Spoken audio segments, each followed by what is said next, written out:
la grande lumière qui est le signe de la modernisation de notre vie. Cette assurance de Gervainda Sekou contraste avec le piaffement des populations. Nous allons sanctionner si les gens ne pensent pas à nous, en masse déjà. Et nous pensons également au 1er août dont on nous parle chaque fois. Si vraiment le président Yaïbouni peut venir vraiment nous aider ici pour que Natéon puisse changer, vraiment on serait très très fiers. On a appelé qu'il arrange le sud, mais il n'a qu'à aussi penser au sud, au nord-est aussi. La question de l'éclairage public va au-delà des montagnes de Natitiengou. Et je voudrais vous dire que c'est une situation qui est générale à tout le département. Voilà pourquoi le préfet rassure les administrés que ces difficultés seront inscrites dans le cadre des préparatifs du 1er août 2011. C'est en clair le wait-and-see. L'Institut supérieur des métiers de l'audiovisuel vient de recevoir l'accréditation du CAMES, le Conseil africain et malgache pour l'enseignement supérieur. À l'issue du 25e colloque de cette instance tenu les 24 et 25 novembre dernier, les experts de l'enseignement supérieur dans le domaine de l'audiovisuel et du cinéma ont validé les dossiers déposés par les responsables de l'ISMA pour l'accréditation des diplômes qui seront délivrés par l'Institut. Christian Adandéjan. Au moment où il s'apprête à ouvrir les classes de master, l'ISMA, Institut supérieur des métiers de l'audiovisuel, entre officiellement dans le rang des grandes écoles accréditées par le CAMES. Ce lundi, dans le hall de l'établissement, la nouvelle est portée à la connaissance des étudiants qui pendant longtemps attendaient ce moment. C'est avec beaucoup de plaisir que je voudrais vous informer ici en ce moment que les licences qui sont délivrées par l'ISMA ont reçu la reconnaissance et l'équivalence au niveau du CAMES. Pour arriver à ce résultat, des dossiers de reconnaissance de diplôme ont été constitués et déposés au siège du CAMES à Ouagadougou, au Burkina Faso. Des missions de suivi et d'évaluation de la qualité des cours dispensés à l'ISMA ont été effectuées sur place sous la supervision des professeurs avertis intervenant dans le domaine de l'audiovisuel et du cinéma. Nos dossiers ont été envoyés dans beaucoup de pays pour instruction. Les professeurs émérites qui ont instruit ces dossiers ont rédigé leur rapport qu'ils ont envoyé à Ouaga, au siège du CAMES. Et la semaine dernière, le CAMES nous a saisi officiellement du résultat des travaux de la commission. Les diplômes de l'ISMA sont accrédités par le ministère de l'Enseignement supérieur et reconnus au niveau national. Aujourd'hui, ces diplômes montent à l'échelon du CAMES pour une certification de l'ensemble des pays membres de cette instance. La nouvelle de ce lundi ne fait que réjouir les étudiants. On ne peut que être heureuse. L'inquiétude se situe au niveau de la reconnaissance par le CAMES de nos diplômes. Et maintenant, on vient de taire cette inquiétude et que notre diplôme est reconnu par le CAMES, c'est très bien. Nous sommes au début de l'année 2011 et cette information vient nous titiller en quelque sorte agréablement. Cette information vient nous donner, vient nous stimuler à plus d'ardeur, à plus de sérieux, à plus de travail. L'ISMA, premier campus africain de l'image et du son, entend mieux faire au fil des années pour répondre efficacement aux exigences des métiers de l'audiovisuel et s'affirmer davantage sur le marché de la formation. Parlons sport à présent avec la situation de crise qui prévoit la Fédération béninoise de football. Le directeur exécutif Bernard Rounovi a annoncé limoger, a entretenu hommes et femmes des médias ce matin même sur le dernier développement de cette crise. Une occasion pour le conférencier d'annoncer l'organisation de la prochaine Assemblée générale élective de cette fédération pour le 4 février 2011. Nous vous proposons ici un extrait de son intervention liminaire sur des propos recueillis par Narcisse Alossé et Julien Cunom. Nous constatons malheureusement que le président de la Fédération béninoise de football, confondant sa légitimité que lui a conférée la lettre de la FIFA à celle de la légitimité du bureau illégal qui a été constitué, a tenu une première réunion à la fédération de la Fédération béninoise de football le 3 janvier 2011 pour prendre certaines décisions engageant la vie de la Fédération béninoise de football. Mais en fait de décision, ce n'était pas des décisions parce que continuer le championnat professionnel, pour nous, c'est une décision logique. C'est-à-dire que ça suit son cours normalement. Mais il serait également procédé le même jour, le 3 janvier, à l'installation et à la prise de fonction officielle du nouveau directeur exécutif entre griffes qui n'a aucune existence juridique. Ce bureau ne saurait prendre une quelconque décision valable car il ne lui a reconnu aucune légitimité, même pas par la FIFA. La FIFA, la lettre de la FIFA est claire, c'est la légitimité du président qui est reconnue et non la légitimité du bureau illégalement constitué par le président de la Fédération béninoise de football. Sinon, elle ne maintiendrait pas sa mission pour le Bénin dans les tout prochains jours. Toutes les décisions qui sont prises, tous les actes qui sont posés, soit par le président, par le comité exécutif mis en place ou par le directeur exécutif et nommé par le président, sont des actes illégaux et frappés de nullité absolue. J'ai lancé l'appel à candidature, puisque j'ai un délai de 2 mois pour les candidatures, pour organiser les élections. J'ai lancé un appel à candidature et le délai pour le dépôt des dossiers, c'est le 14 janvier. Les élections sont prévues pour le 4 février.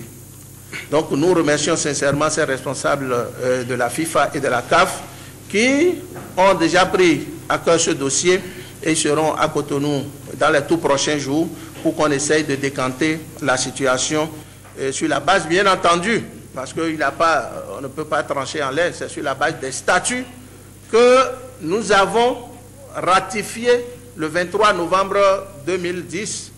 Ces statuts ont été validés par la FIFA. Donc nous pensons que si on doit trancher la situation aujourd'hui, ce n'est que sur la base de ces tests.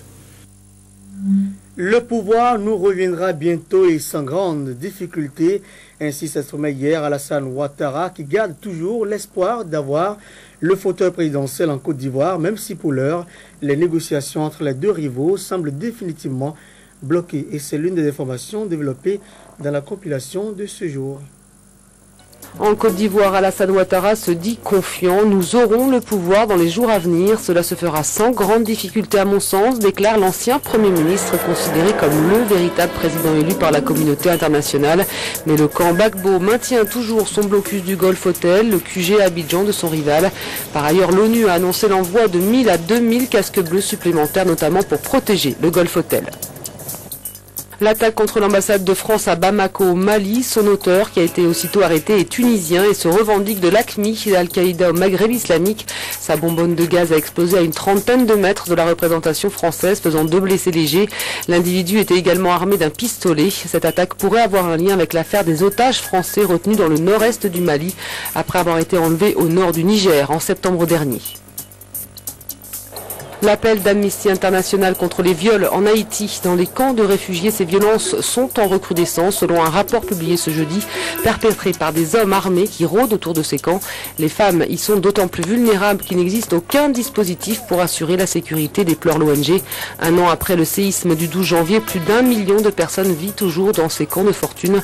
Haïti, où le deuxième tour des élections générales reportées sine die n'a toujours pas été fixé. La visite à Jérusalem puis en Cisjordanie du patriarche orthodoxe, le grec Irénéo Ier, qui vient célébrer la messe en cette veille de Noël chez les chrétiens d'Orient. Un Noël endeuillé par l'attaque contre l'église copte d'Alexandrie la nuit du Nouvel An en Égypte la semaine dernière. L'attentat a fait 21 morts parmi les fidèles à la sortie de l'office. Des mesures de sécurité ont été prises pour parer à tous les risques ce jeudi et demain vendredi en Égypte, mais aussi en France ou encore en Allemagne. Après les oiseaux dans l'Arkansas et en Louisiane, il y a maintenant les poissons dans le Maryland. 2 millions d'entre eux ont été retrouvés morts dans la baie de Chesapeake, l'un des plus grands estuaires des États-Unis. Aucune raison claire à ce jour ne vient expliquer cette mortalité subite. Certains évoquent les températures exceptionnellement basses ces derniers jours. Merci de m'avoir suivi. C'est la fin des 13h de ce jour.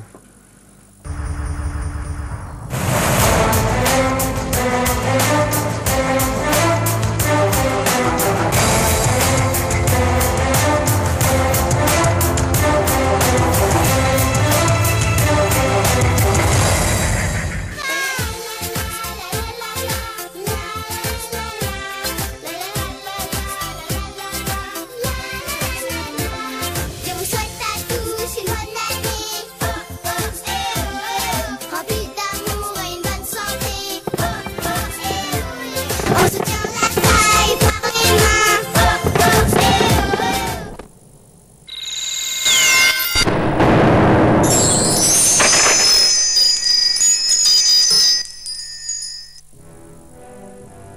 Camin vous offre une large variété de véhicules haut de gamme. Retrouvez chez nous les plus grandes marques du moment. Les Mercedes classe B, C et E, tout confort et toute élégance. La Chrysler 300C, tendancieuse et imposante. La Jeep Cherokee pour des rêves de grandeur. Le Dodge Avenger pour vous abriter entre jeunesse et noblesse. À Camin, vous trouverez aussi des batteries, des bougies, des filtres et d'autres accessoires de marque Bosch de qualité exceptionnelle et très résistante. Des pneus de marque Continental pour une sécurité maximale dans une conduite de plaisir. Chez Camin, des groupes électrogènes de toute capacité avec une grande autonomie fonctionnelle. Camin, la maison des grandes marques. Nous sommes situés à Cotonou, à Papa, PK 3,5, route de Porto Novo, zone industrielle. Téléphone 21 33 12 56, 21 33 01 95. Cet homme ne rate jamais ce moment sacré.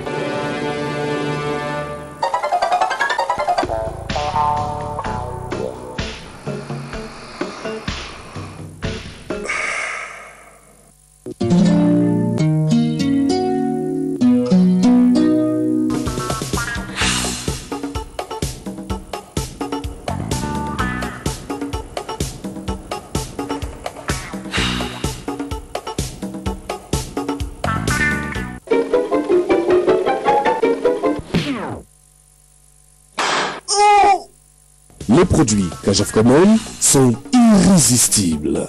Kajaf Common, c'est du frais et du vrai. Kajaf Common, nous sommes la référence pour une alimentation saine. Kajaf Common, l'expérience crée la confiance.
De départ définitif, un expatrié met en vente urgente une prestigieuse résidence en construction sur 1100 mètres carrés dans la zone résidentielle de Zopa. Le gros œuvre est totalement terminé et la finition en cours. Cette impressionnante résidence est composée d'un bâtiment principal R+1, de grandes dépendances, de grandes cours et de plusieurs grandes terrasses, de très grands salons, salles à manger, cuisine, cellier, chambres avec salle de bain, couloir et un grand garage de 6 voitures sont au rez-de-chaussée. À l'étage se trouve une immense pièce principale qui peut être modulée à votre guise, un grand dressing et une très grande salle de bain. 3 autres très grandes chambres avec salle de bain et un